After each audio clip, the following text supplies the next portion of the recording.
box, and inside I got the Alpine white with fiberglass.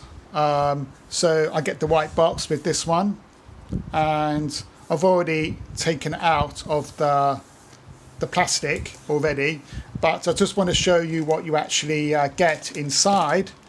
And I think Dell have done a good job of packaging, which you will see. This is the normal documentation, and you get a white brick to go with the machine that you've chosen. If you've got the carbon fiber, obviously this will be black. I decided to get white. So this is a 45 watt adapter, and you can see that it is very small, easy to carry around inside your bag. I think a nice touch is what Dell has included with this, and I think that this is something I would probably use quite a lot. You can just plug that into the wall, that will plug into there, and then that will save you having to have a big cable that have to be extended across the table, and maybe you don't even need to take that. So I think that's a nice touch for Dell to include that. Also, because this machine doesn't have any USB-A, they do include the dongle for USB-C to USB-A. Another nice addition that Dell has done, and all very premium, this box, as you can see. Just put this back. Nice box, the way they've packaged this, and this is also recyclable. Even the box, the lid is also weighted, and obviously it's got magnetics where it will snap shut.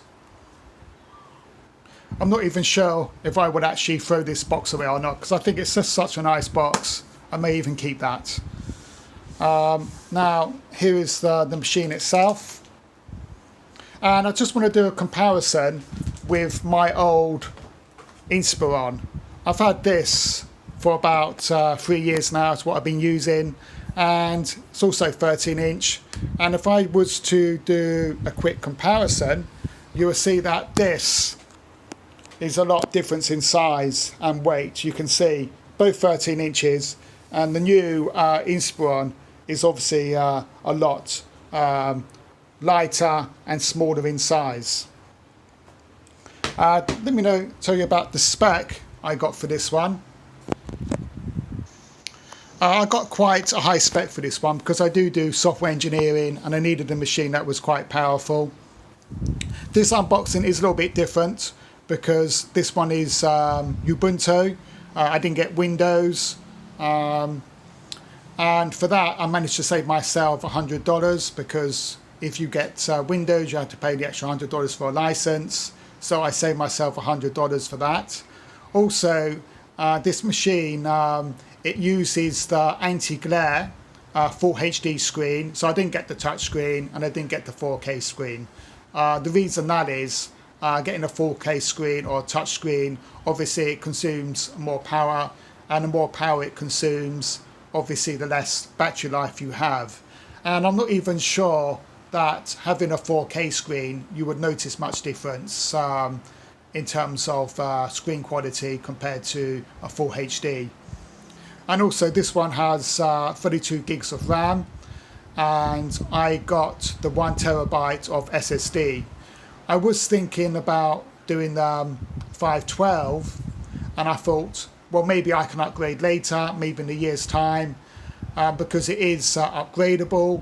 But then if I do upgrade, then I've got a 512 that I'm going to replace with 1 terabyte, and then I can't do anything with the 512, just have to throw it away. So I just got the 1 terabyte of SSD storage.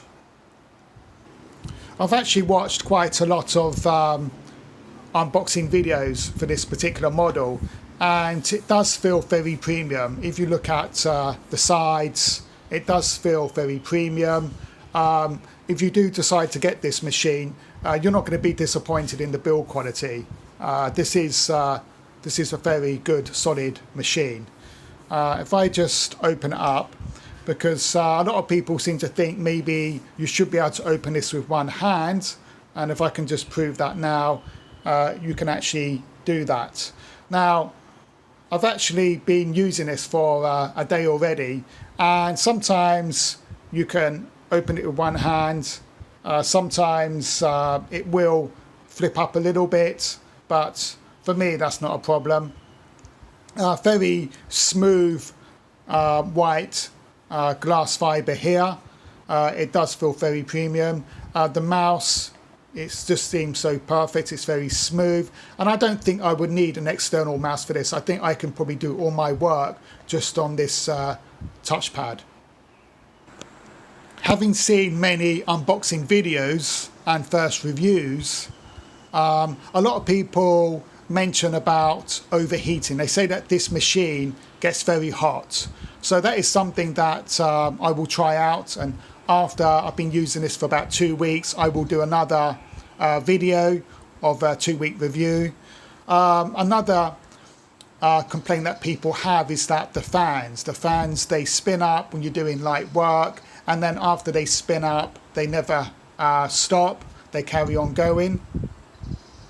That also won't be very good for battery life, and eventually could burn out the fans if they're always on. And also the keyboard. Some people seem to think that maybe because this is a white keyboard, at night time, maybe when you've illuminated the keys, maybe you can't see them as well. So this is something that I would definitely try out. And if you have anything you want me to try, just write some comments below. Remember, this is not a Windows machine, it's Ubuntu. So anything you want me to find out for you, I can certainly try that out. And I will do that in the next 2 weeks when I will do a 2-week review of this machine. So thank you for watching, and leave any comments below. Thank you.